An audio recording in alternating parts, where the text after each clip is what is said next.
ಜ್ಞಾನೋಕ್ತಿಗಳು 7ನೇ ಅಧ್ಯಾಯ 3ನೇ ವಚನ ಇವತ್ತು ನಾವು ಧ್ಯಾನ ಮಾಡೋಣ.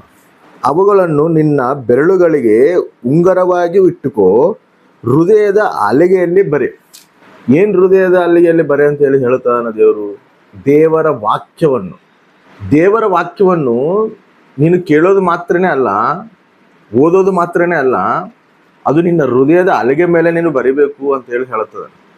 ಯಾಕದು ಹೃದಯದ ಹಲಿಗೆ ಮೇಲೆ ನಾವು ಅದ್ರ ಮನಸ್ಸಿನಲ್ಲಿ ಆ ವಾಕ್ಯವನ್ನು ಇಟ್ಕೋಬೇಕಂತ ಹೇಳಿ ದೇವರು ಹೇಳ್ತದನಪ್ಪ ಅಂತ ಹೇಳಿದ್ರೆ, ನೋಡ್ರಿ, ಮೋಶೆ ಇಸ್ರಾಯೇಲ್ ಪ್ರಜೆಗಳನ್ನ ಕಾನಾನ ದೇಶಕ್ಕೆ ನಡೆಸ್ತಿರುವಾಗ ಮೋಶೆ ಸಮಯ ಆದ ಕೂಡಲೇ ಮೋಶೆನ ದೇವರು ತಗೊಂತಾನ. ಅದಾದ್ಮೇಲೆ ಅದ ನಾಯಕತ್ವನು ಯೆಹೋಶುವ ಕೊಡ್ತಾನ. ಯೆಹೋಶುವ ಕೊಟ್ಟಾಗ ಇಸ್ರಾಯೇಲ್ ಪ್ರಜೆಗಳು ಯೆಹೋಶುವ ಭಯಪಡ್ತಾ ಇರ್ತಾರ. ಅರೆ, ನಾನು ಈ ಪ್ರಜೆಗಳನ್ನ ಹೆಂಗ ನಾನು ಕಾನಾನ ದೇಶಕ್ಕೆ ನಡ್ಸಕ್ ನನ್ನ ಕೈಲಿ ಆಗ್ತತೆ?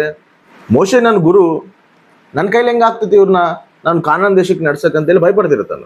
ಭಯಪಡ್ತಿರುವಾಗ ಯೆಹೋಶುವಗೆ ದೇವರೊಂದು ವಾಗ್ದಾನ ಮಾಡ್ತಾನ.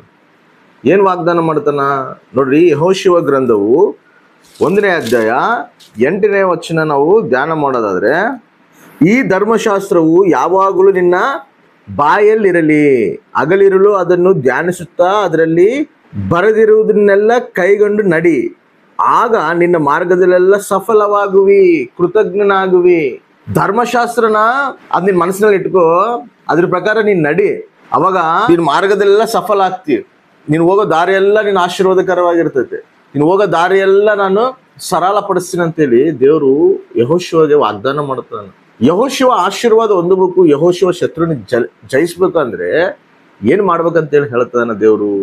ನನ್ನ ಧರ್ಮಶಾಸ್ತ್ರವನ್ನು, ನನ್ನ ವಾಕ್ಯವನ್ನು ನಿನ್ನ ಮನಸ್ಸಿನಲ್ಲಿ ಇಟ್ಕೋ, ಅವಾಗ ನೀನು ಜಯಿಸ್ತಿ. ಅಂದ್ರೆ ನಾವು ಬರೇ ಓದಿ ವಾಕ್ಯನ ಕೇಳಿ ಅಲ್ಲಿಗೆ ನಾವು ಬಿಡೋದಲ್ಲ, ಬಾಯಲಿದ್ದ ಓದಬೇಕು. ಆ ಓದಿದ್ದು ಮೈಂಡ್ನಲ್ಲಿ ಬರ್ತೈತೆ. ಆ ಮೈಂಡ್ನಲ್ಲಿ ಬಂದಾಗ ನಮಗೆ ನಾಲೆಜ್ ಬರ್ತೈತೆ. ಭಾರಿ ಮಂದಿ ಏನ್ ಮಾಡ್ತಾರೆ ಗೊತ್ತಾ? ಓದ್ತಾರ ಎದಕ್ಕಾಗಿ? ನಾಲೆಜ್ ಪರ್ಪಸ್ವಾಗಿ. ಅಂದ್ರೆ ವಾಕ್ಯ ಏನೈತೆ ಅಂತ ತಿಳ್ಕೊಬೇಕು, ವಾಕ್ಯ ನಾವು ಧ್ಯಾನ ಮಾಡಿಕೊಂಡು ಬೈಬಲ್ನಾಗ ಏನೈತೆ ತಿಳ್ಕೊಬೇಕಂತೇಳಿ ನಾಲೆಜ್ ಪರ್ಪಸ್ ಆಗಿ ಓದ್ತಿರ್ತಾರ. ಅಂದ್ರೆ ಓದಿ ಮೈಂಡ್ನಾಗ ತಗೊಂತಾರ, ಮೈಂಡ್ನಾಗ ತಗೊಂಡು ಅಲ್ಲಿ ನಾಲೆಜ್ ಸಂಪಾದಿಸ್ತಾರ. ಅಷ್ಟು ಮಾತ್ರಕ್ಕೆ ಅಲ್ಲ, ಅದು ಮೈಂಡ್ನಾಗಿದ್ದ ಅದು ಹೃದಯದಲ್ಲಿ ಬರಬೇಕು. ಆ ಹೃದಯದಲ್ಲಿ ನಾವು ಅದನ್ನ ಇಟ್ಕೊಂಡು ಅದ್ರ ಪ್ರಕಾರ ನಾವು ಜೀವಿಸ್ಬೇಕು. ಅವಾಗ ಅದು ಆಶೀರ್ವಾದಕರವಾಗಿರ್ತತೆ, ಅದು ನಮ್ಮ ಜೀವಿತಕ್ಕೆ ಮೇಲುಕರವಾಗಿರ್ತತೆ.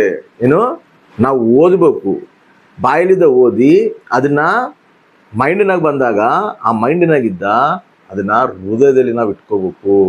ಭಾರಿ ಮಂದಿ ಮೈಂಡ್ನಲ್ಲಿ ಇಟ್ಕೊಂತಾರ, ಅದು ಹೃದಯದಲ್ಲಿ ತರೋದಿಲ್ಲ. ಇದಕ್ಕೆ ಹೃದಯದಲ್ಲಿ ತರೋದಿಲ್ಲ ಅಂದ್ರೆ, ಹೃದಯದಲ್ಲಿ ತಂದ್ರೆ ಅದ್ರ ಪ್ರಕಾರ ನೀನು ಜೀವಿಸ್ಬೇಕು. ಅದಕ್ಕೆ ಹೃದಯನ ಹಲಿಗೆ ಮೇಲೆ ನೀನು ಬರಿ ಅಂತ ಹೇಳಿ ದೇವರು ಹೇಳತ್ತದನ. ಅದಕ್ಕೆ ಕೀರ್ತನಕಾರನು ಕೂಡ ಒಂದು ಮಾತು ಹೇಳ್ತಾನ. ಕೀರ್ತನ ಗ್ರಂಥದಲ್ಲಿ 119ನೇ ಕೀರ್ತನೆ 11ನೇ ವಚನ, ನಿನಗೆ ವಿರೋಧವಾಗಿ ಪಾಪ ಮಾಡದಂತೆ ನಿನ್ನ ನುಡಿಗಳನ್ನು ನನ್ನ ಹೃದಯದಲ್ಲಿ ಇಟ್ಟುಕೊಂಡಿದ್ದೇನೆ. ನಾನು ಪಾಪ ಮಾಡದಿಲ್ದಂಗ ನಿನ್ನ ವಾಕ್ಯವನ್ನು, ನಿನ್ನ ನುಡಿಗಳನ್ನು ನನ್ನ ಹೃದಯದಲ್ಲಿ ಇಟ್ಕೊಂಡಿನ ಅಂತೇಳಿ ಕೀರ್ತನಕಾರನು ಹೇಳುತ್ತದ. ಅಂದ್ರೆ ವಾಕ್ಯ ನಮ್ಮ ಹೃದಯದಲ್ಲಿ ಇದ್ದಾಗ ಪಾಪ ಮಾಡದಿಲ್ದಂಗ ಆ ವಾಕ್ಯ ನಮ್ಮನ್ನ ಸರಿಯಾದ ಮಾರ್ಗದಲ್ಲಿ ನಡೆಸ್ತದ.